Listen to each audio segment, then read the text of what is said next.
Estava uma experiência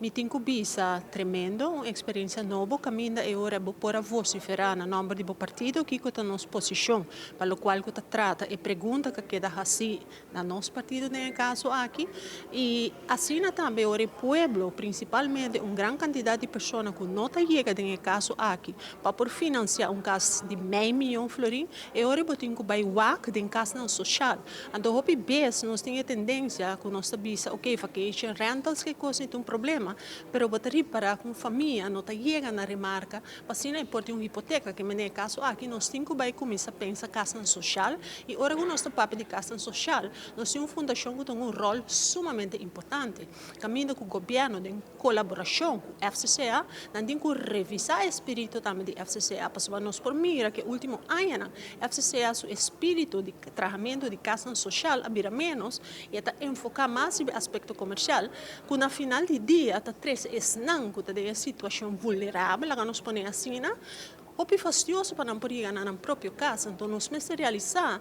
um caso não tem luxo, um caso de necessidade e esta parte do governo também agora é para como por facilitar o processo para por construir casa para e parte do grupo de nossa comunidade qual tem porcentagem bastante alto.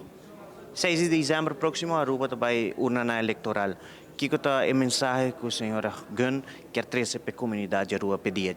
Meu conselho para cada que tem direito de votar, faça bom uso de voto. O voto é algo sagrado, o gente por bem bisabo e faça promessa mais bonita para pero botin que é verdadeiramente que é factível. Então, é hora aí bota vai determinar que não somente hora vai para trás de cortina é dia 6, então marca cruz tras de nome de pessoa que o mês ou de land de nome de pessoa que o mês está pensa que a pessoa vai governar o país, o mês opta por uma pessoa que assade combater corrupção. Para que isso aqui é importante, porque nós não temos que duvidar que a corrupção vai de mão com pobreza. E, además, ora botar pobreza, está a possibilidade para botar uma melhor qualidade de vida também. Hope mais fastidioso, ou hope mais difícil para passar fora do núcleo de pobreza. E me quer que no final do dia cada cidadão que tem direito de voto merece uma melhor qualidade de vida.